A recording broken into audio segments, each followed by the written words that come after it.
2024లో ఎన్నికల రిజల్ట్ బహుశా ఎవ్వరూ ఊహించుండకపోవచ్చు.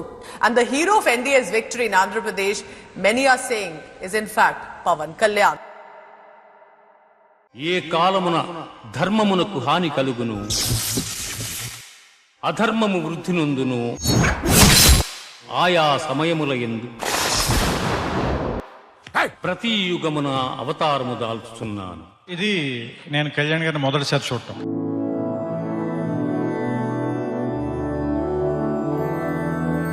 మధురాపురి సదన మృదువదన మధుసూదన ఇహ స్వాగతం కృష్ణ చరణాగతం కృష్ణ వీరముని జన విహార కుమార దైత్య సంహార. మనకు ఒక వైవిధ్యమైన విధానం ఉంటుంది. Is a man with commitment.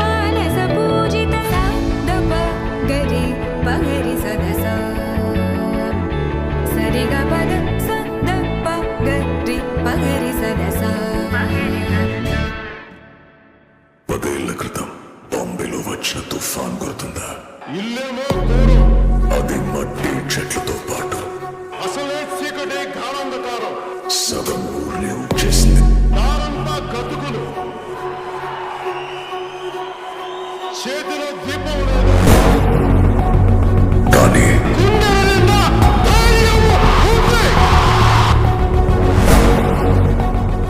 కు సంబంధించి జనసేన అధినేత పవన్ కళ్యాణ్ కు ఓటర్లు దిమ్మ తిరిగే షాక్ ఇచ్చారు. పోటీ చేసిన 2 స్థానాల్లో కూడా పవన్ ఘోర పరాజయాన్ని చవిచూశారు. నాకు మంచి పని చెప్పి ఖచ్చితంగా నడుస్తారు, నడవకపోయినా పర్లేదు, ముందు నేను నడుస్తాను, నాతో పాటు ఎవరు వస్తారో చూద్దాం. నాకు తెలియదు ఈ రోజు అభిమానులు చేసినా చేయకపోయినా ప్రజలకు ఎవరు నాకు చేసినా చేయకు నేను ప్రజల కోసం చేస్తాను.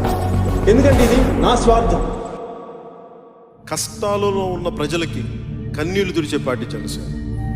అందరిలాగా నేను చేతులు కట్టుకొని కూర్చోవాలా? ఇవన్నీ కాకుండా వదిలేసి నాదైన పోరాటం చేయగలనా లేదా అని చెప్పి చాలా బలంగా నిర్ణయించుకున్నాను. That's what made me to establish Janasena.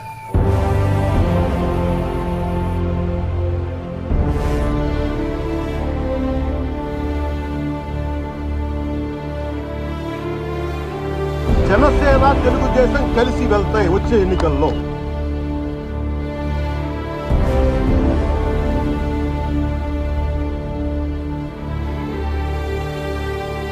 రాజకీయాల్లోకి చాలా ఇష్టంతో వచ్చాను.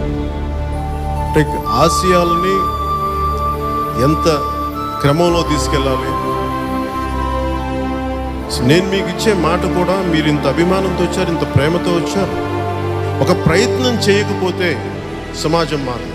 ఈ పవన్ ని ఆంधी है.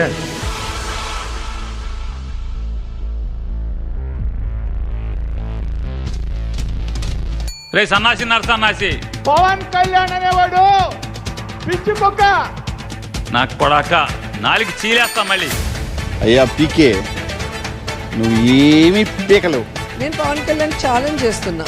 నీకు ఇప్పటికే 55 ఏళ్ళు వచ్చింది గాడిదకి వచ్చినట్టు. జగన్ సార్ చిటికెన వేలు మీద ఉన్న వెంట్రుకలు కూడా నువ్వు పీకలేవని నేను చెప్తాను. Why not 175? గుర్తుపెట్టుకో, అధ్యాత్మానికి తొక్కకపోతే నా పేరు పవన్ కళ్యాణే కాదు, మా పార్టీ జనసేనే కాదు. వై నాట్ 175 అంటూ తలెగరేసిన జగనాసురుడి కొమ్ములు విరిచేశారు. ఎగ్జిట్ పోల్స్ అంచనాలని కూడా తలకిందులు చేస్తూ పవన్ పార్టీ విజయం సాధించింది. వారిలా 4 ఏళ్ళకు ఒకసారి భార్యను మార్చలేం. నీకు గట్టిగా తగులుతురే, అడ్డెవరు ఉండకూడదు మనకి. కోనిడాల పవన్ కళ్యాణ్ గారు ఆ ప్రకంపనలు అలా వెళ్తూ ఉంటాయి. కొనిదెల పవన్ కళ్యాణ్ అనే నేను శాసనం ద్వారా నిర్మితమైన భారత రాజ్యాంగం పట్ల నిజమైన విశ్వాసం, విధేయత చూపుతానని, భారతదేశ సార్వభౌమాధికారాన్ని, సమగ్రతని కాపాడుతానని దైవ సాక్షిగా ప్రమాణం చేస్తున్నాను.